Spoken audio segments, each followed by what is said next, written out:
Hi students, in this video from the chapter trigonometric functions, we are going to learn how to derive cos of x plus y formula. This is a very important formula in Karnataka PU board exam. In part E, for 6 marks, this derivation is always asked. So it is very important for you to learn the derivation. I also suggest or recommend you to learn the formula or the derivation or the definition suggested in the or given in the NCERT textbook. There is another derivation for this, but when you write a PU board exam, it is always recommended or suggested to write the derivation given in the NCERT textbook. So I am doing whatever is given in the NCERT textbook. We are considering a rectangular coordinate system. This is x-axis and this is y-axis and this is the origin. Now we are considering a unit circle with center at the origin. We are considering a circle whose radius is 1 unit and the center of the circle coincides with the origin of the rectangular coordinate system. And we are considering an angle. What is that angle? Angle x made by the line OP1. P1 is a point which coincides with this line and the circle. So what is angle x? It is P4OP1. And what is P4? P4 again is the point which coincides with the circle and the x-axis. So angle x is P4OP1. And we have considered another angle which is y. So this is P1OP2. This angle is P1OP2. Now P2 is nothing but the point which coincides with the circle and the line. After we have considered these two x and y angles, what is this angle? If you consider, it is x, this is y.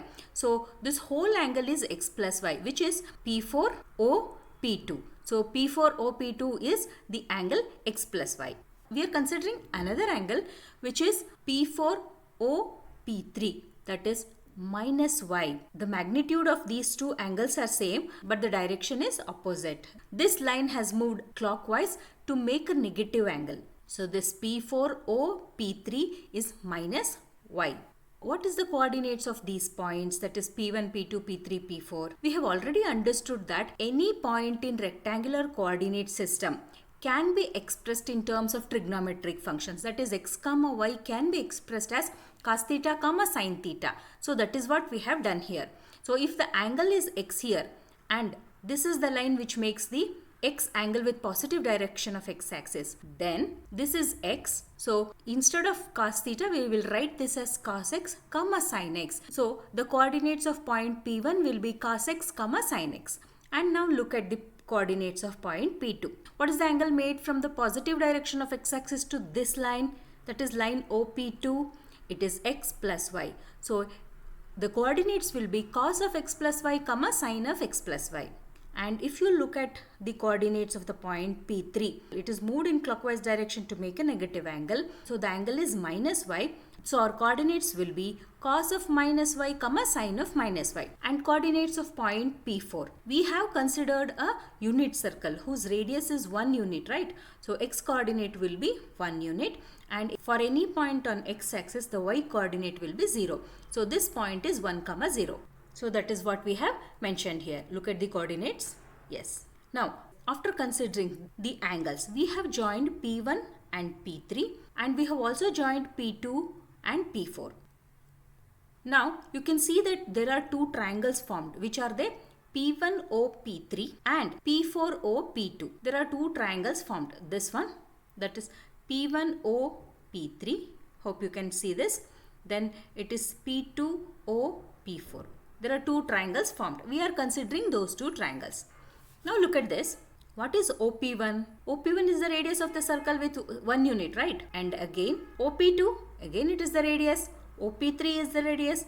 OP4 is the radius. So all of them are equal to 1 unit.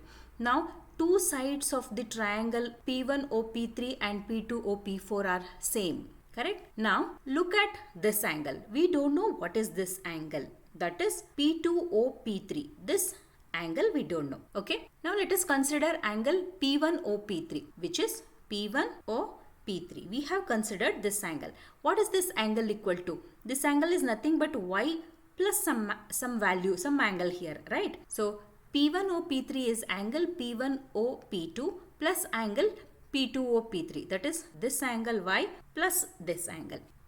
So I am writing this as angle Y plus angle P2O P3. Again, consider this whole angle P4O P2 or P2O P4. And what is that equal to? Again, this angle, that is minus Y plus this small angle P2O P3. Correct? That is what I have mentioned. The magnitude of these two angles are same. That is, this is angle Y and this is also angle Y in the opposite direction. The magnitude is same. And that plus angle P2O P3. Here also it is the same thing. So what do you understand by this? We clearly can make out that P1O P3 is same as P2O P4. That is, this whole angle is same as this whole angle. So by this, what can we say? Two sides of these two triangles are same and one angle is same. That means the considered two triangles are congruent. P1O P3 and P2O P4. They are congruent triangles. So when they are congruent triangles, we can say that P1 P3, the length of this P1 P3 is same as P2 P4. So now we have arrived at a very important stage. We know that the length of these two sides of the triangle are same. Now let us use distance formula. We know this and we will use the distance formula. First I will use the distance formula for P1, P3. That is to find the distance between P1 and P3. And the distance formula is, in general, if you consider 2 points, P1 and P2, that is x2 minus x1 whole square plus y2 minus y1 whole square.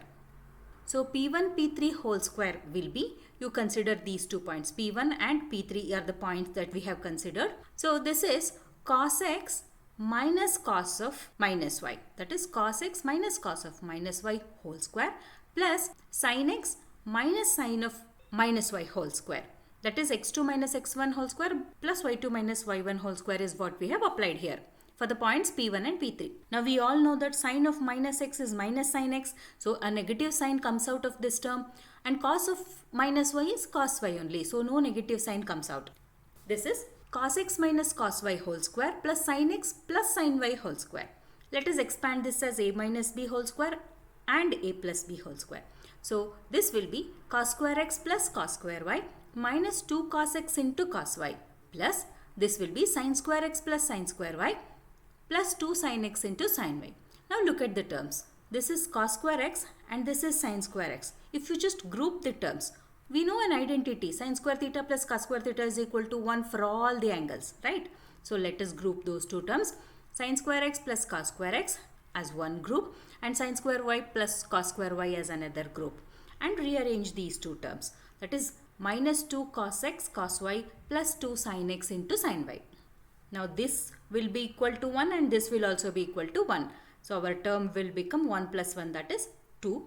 And we have taken minus 2 common from these two terms, which will give us minus 2 into cos x into cos y minus sin x into sin y. We have taken negative sign. This positive term has become negative.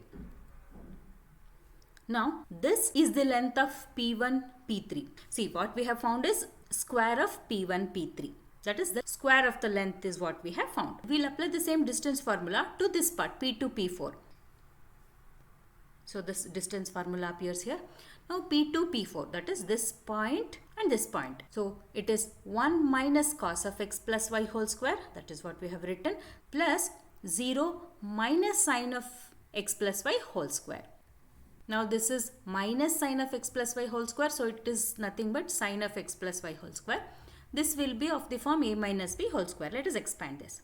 So 1 plus cos square x plus y minus 2 cos of x plus y, and this will be sin square x plus y. Now again look at these two terms, cos square x plus y and sin square x plus y. Group them together. So 1 minus 2 cos of x plus y plus, grouping these two together, sin square of x plus y plus cos square of x plus y. We know sin square theta plus cos square theta is equal to 1 for all values of theta. So this will be equal to 1.